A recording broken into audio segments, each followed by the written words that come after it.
Good morning, everybody. I am Prof and this is Free Studies. Today we're going to interview Professor Chebanov, who is teaching mathematics in LaGuardia Community College. Professor Chebanov has achieved 2 PhDs, one in mathematics and one in computer sciences. Professor Chebanov, thank you very much for accepting this interview. Good morning, guys. Thank you very much. Yeah. So, Professor Chebanov, where did you study? Well, as you said, I studied a lot, and well, first I started studying mathematics in my country. I'm from Ukraine originally, so I studied mathematics in Donetsk State University. Donetsk is a city in Ukraine, and then after that I also got PhD in mathematics in Ukraine. Later I decided to start another PhD, so I took courses, PhD courses, and I graduated from the City University of New York. So basically I'm alumni of the City University of New York, Graduate Center in Manhattan. Okay, so why did you go that far in your studies? What motivated you to go as far as a PhD?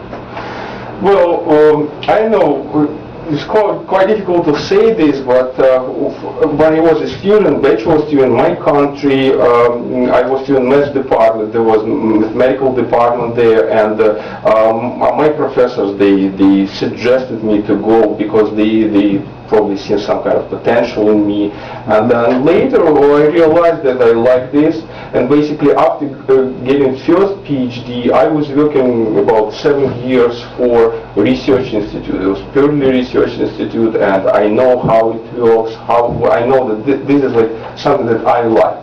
I like doing research. I like trying to find something that would be new, not only to me but to other people. I like solving problems when nobody knows how to approach it, how to solve it, and then you come up with something that you can suggest people, and they start liking that after that. So, it fitted you. Yeah, like you should do it. Mr. Chebanov, what are the traps to avoid when achieving a PhD? Oh, well, first of all, you have to be ready that you have to learn a lot, you have to study a lot, you have to learn how to manage your time, of course. You have to be ready that sometimes I've seen a lot of people, and for them it's not easy to approach research problems. Basically, I should say that there is difference of getting PhD, let's say, in Ukraine and getting PhD here. It's like separate stories. Like we can talk about this too much, but I should say that the very important part of your PhD program is that process is that when you get in actually your thesis. So you should spend time on that, and you should be ready that probably it wouldn't go easy from the beginning. And you should be ready for that, so you have to work hard. It's not just like solving some problems from the textbook, because I'm always saying to my students, this problem in the textbook, it already has solution. And well, people who created the book, they put it, but solution already exists. For you, probably it's something new, but it's already known. Yes. When you do your PhD and you do research in a new area, you have to be ready that probably nobody knows how to approach it. So you have to work really hard with your advisor and yourself in order to figure out how to solve it. That's probably a very, very hard thing to do. So it's a challenge. Yeah, that's a challenge for you. Yeah, yeah. So how did you finance this PhD? How did you decide the financing plan? So I'm going to talk about PhD here in the United States, right? Because in my country it's a bit different. Here, well, it wasn't too difficult for me because first I got scholarship from the Graduate Center. I don't know how they made decision. I just applied there for scholarship and I got it. And then from the first year I was teaching. I was teaching for the City College during 7 years. I got some payment. I was paid for that, so it wasn't a problem for me. It's pretty much the same. Yeah. Scholarship. Yeah. Scholarship, and then just you teach. It helps you.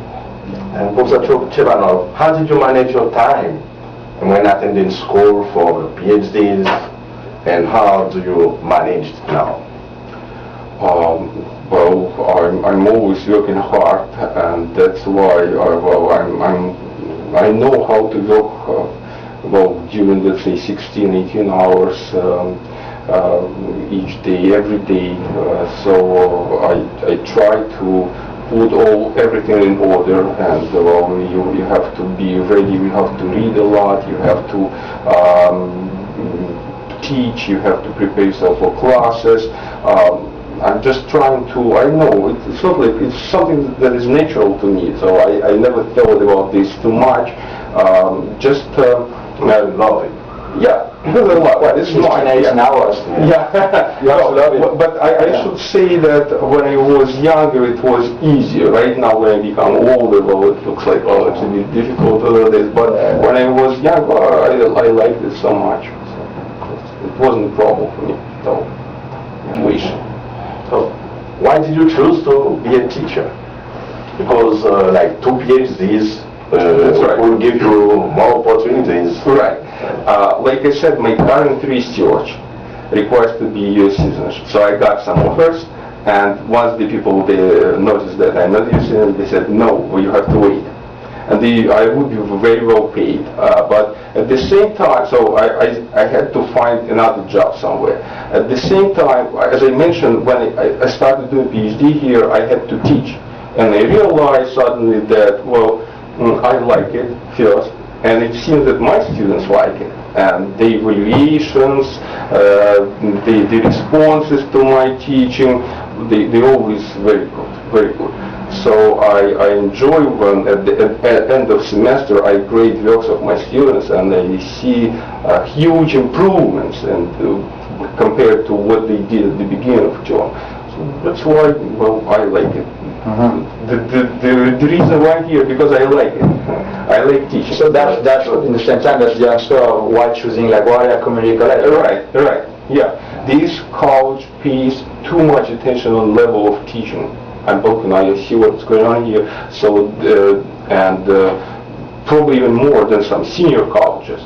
But I like teaching, and I like students here. I realize the students here are so nice. I know how it happened, but well, I can compare because when I was a graduate student, I was teaching a lot at the city college. I was teaching a bit for Kingsburg Community College, so I can compare. Students here, they're so nice. They're so nice. Yeah, I like it.